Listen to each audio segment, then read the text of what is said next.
Hello बच्चों, कैसे लोग आपके सब मजे में होंगे। आज मैं लेके आया हूँ क्लास 9 का इंग्लिश का चैप्टर 2 जिसका नाम है द साउंड ऑफ म्यूजिक का पार्ट 1 का मोस्ट इंपॉर्टेंट एमसीक्यू। इससे पहले मैंने चैप्टर 1 का एमसीक्यू ऑलरेडी डाल रखा है। अगर आपने अभी तक नहीं देखा है तो एक बार जरूर जाकर चेकआउट करें, और साथ में हिंदी वगैरह और अदर सब्जेक्ट का भी डाल कर रखा है, तो उसको भी आप लिंक में और डिस्क्रिप्शन में जाकर के चेकआउट कर सकते हैं। अगर चैनल पर पहली बार आए हैं तो लाइक से सब्सक्राइब करके बेल आइकन को जरूर प्रेस कर दें ताकि आने वाले हर नई वीडियो का नोटिफिकेशन आपको टाइम टू टाइम मिलता रहे। तो चलिए शुरू करते हैं साउंड ऑफ म्यूजिक का पार्ट 1।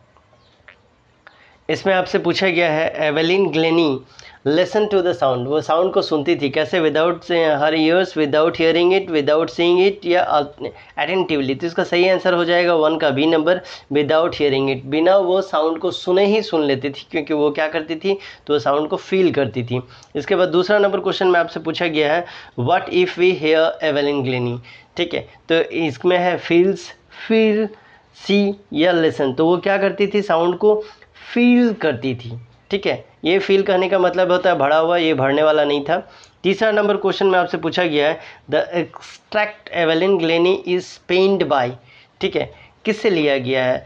देवव्रत चौधरी या देवव्रत चावली है, उसके बाद है कॉट स्किनिंग या नन ऑफ द एवर्ब। यानी ये जो चैप्टर है ये किनके द्वारा दिया गया है? तो देवव्रत कौली के द्वारा लिया गया है, लिखा गया है। इसके बाद हम लोग आते हैं 4 नंबर क्वेश्चन में। 4 नंबर में आपसे पूछा गया है, थोड़ा इसको छोटा कर लेते हैं, अब विजिबल है। 4 नंबर में पूछा गया है When Evelyn was waiting to play the piano, she was at the age of। जब वो पियानो बजाने जा रही थी तो उस समय उसका एज क्या था? 8, 7, 10 या 11? कितने साल की थी? तो इसका सही आंसर हो जाएगा 4 का आपका ए नंबर, मात्र 8 साल की लड़की थी। इसके बाद हम लोग आते हैं नंबर 5 में। नंबर 5 में पूछा गया है, थोड़ा और छोटा कर लेते हैं। From her friends and the teachers Evelyn manage to counsel her growing blindness, deafness, popularity या नन। तो इसका सही आंसर हो जाएगा बी नंबर। उनके फ्रेंड्स और टीचर से मालूम चला कि ये धीरे धीरे करके उनके अंदर ग्रो होते चला गया, ऐसा नहीं था कि वह जन्म से ही बहरी थी। इसके बाद छठा नंबर में आते हैं। छठा नंबर में पूछा गया है the headmistress had argue Glennie's parents to take her to a temple, church, specialist और जिम। कहाँ लेकर के जाने का बात किया गया था? तो इनको चर्च लेकर के जाने का बात किया गया था कि जिम में ले जाने का बात किया गया। तो सही आंसर हो जाएगा सी नंबर, स्पेशलिस्ट से दिखाने बोला गया था जो कान के स्पेशलिस्ट थे।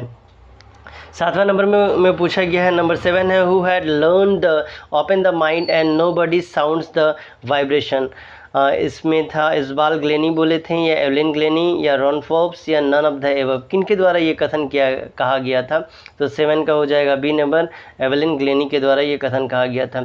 ये सिर्फ जैक बोर्ड के लिए नहीं है, जहाँ जहाँ पे एनसीईआरटी चलता है वहाँ वहाँ पे ये एक्सेसिबल है। अगर आपका बुक जो है वो उसका नाम है बीहाइव और उसमें एनसीईआरटी लिखा हुआ है, then it is for you. ठीक है, तो ऐसा मत ये समझिएगा कि नहीं भाई ये मेरा इसका नहीं है तो मेरा नहीं आएगा। ठीक, 8 नंबर में आते हैं। 8 नंबर में बोला गया है what pours in through every part of the Evelyn's body. क्या चीज़ उसके हर एक अंग से भीतर जाता था? मिल्क, जूस, स्टडी या म्यूज़िक। तो इसका सही आंसर हो जाएगा डी नंबर, म्यूज़िक जो है उसके अंग अंग से इन करता था। इसके बाद 9 नंबर में है Evelyn was presented with the Royal Philharmonic Society's prestigious Soloist of the Year Award। कब इसको दिया गया था? 1891 में, 1909 में, 1991 में या 1981 में? तो 9 का हो जाएगा आपका सी नंबर, 1991 में ये अवार्ड इनको दिया गया था। 10 नंबर में पूछा गया है echoes of sounds means the same. Echoes जो होता है उसका मतलब क्या होता है? कॉन्सर्ट या रेजोनेंस या परस्यू या इंटीग्यूइंग। तो इसका सही आंसर हो जाएगा 10 का बी नंबर, रेजोनेंस के रूप में हम लोग इसको जानते हैं। इसके बाद 11 नंबर में आपसे पूछा गया है how old was Evelyn when she went to the Royal Music Academy. जब वो रॉयल म्यूजिक एकेडमी गई थी तो कितने साल की थी? 17 ईयर्स ओल्ड, 18 ईयर्स, 19 ईयर्स या बिलो 17? तो ए का हो जाएगा 11 का 17 ईयर्स ओल्ड। इसके बाद हम लोग आते हैं 12 नंबर में। 12 नंबर में पूछा गया है when was the Evelyn's deafness noticed.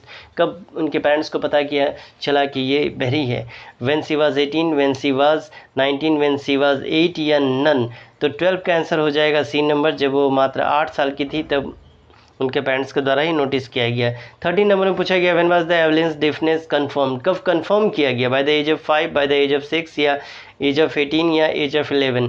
तो 13 का हो जाएगा डी नंबर। 11 ईयर्स में इनके पेरेंट्स को और इनके टीचर्स को कंफर्म पता चला गया कि यस इनका कान जो है वो काम करना बंद कर दिया है। नंबर 14 में पूछा गया who help the Evelyn to continue with the music, किसने हेल्प किया है ताकि वो म्यूज़िक का कंटिन्यू रखें? हर मदर, टीचर, फादर या रॉन फॉप्स। तो 14 का हो जाएगा डी नंबर, क्योंकि ये एक महान टीचर थे जिन्होंने इनकी दिशा पूरी तरीके से बदल दी।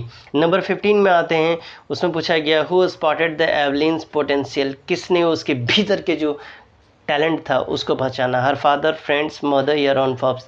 तो इसका भी आंसर हो जाएगा रॉन फॉप्स, क्योंकि यही वो महान आदमी थे जो उनके भीतर का जो टैलेंट है उसको वो उजागर किए थे। इसके बाद हम लोग आते हैं 16 नंबर में। 16 नंबर में पूछा गया है which places had Evelyn worked for, कहाँ कहाँ किसके लिए वो काम करती थी? Poor children, prison and hospital या स्कूल्स या नन, इसमें से कौन सा होगा? तो ये हो जाएगा B number, prison and hospitals के लिए, यानी कैदियों के लिए, हॉस्पिटल के लिए वो काम करती थी।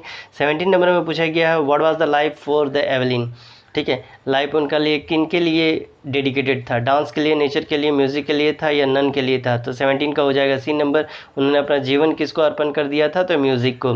18 नंबर में दिया गया है where was the royal music academy, था कहाँ? यूएसए में, इसका बताया बर्गिंघम में या पेरिस में या लंदन में। तो 18 का हो जाएगा आपका डी नंबर, ये कहाँ सिचुएटेड था? तो लंदन में था। इसके बाद हम लोग आते हैं 19 में। 19 में पूछा गया है Evelyn was a dash girl, कैसी मतलब कहाँ की लड़की थी? स्कॉटिश थी, अमेरिकन थी, ब्रिटिश थी या रशियन थी? तो 19 नंबर का हो जाएगा A number, she was a Scottish girl. Scottish जो है ये कहाँ के लोगों को बोला जाता है, ये आप कमेंट में बताएंगे। इसके बाद 20 नंबर में पूछा गया है why did Evelyn end up becoming the deaf, due to the accident, due to the genetic disorder, due to the gradual nerve damage या नन। वो कैसे धीरे धीरे, वो तो जन्म से बहरी नहीं थी, तो फिर कैसे धीरे धीरे बहरी होती चली गई? तो इसका सही आंसर हो जाएगा number C, due to the gradual nerve damage. उनका नर्व जो है वो डैमेज हो गया था, इसके वजह से उनके साथ ये हादसा जो है वो हुआ। तो ये था आपका क्लास 9 का, ठीक है, चैप्टर 2 किस साउंड ऑफ म्यूज़िक का पार्ट 2, ठीक है। मिलते हैं अगले वीडियो में, तब तक के लिए bye bye and take care.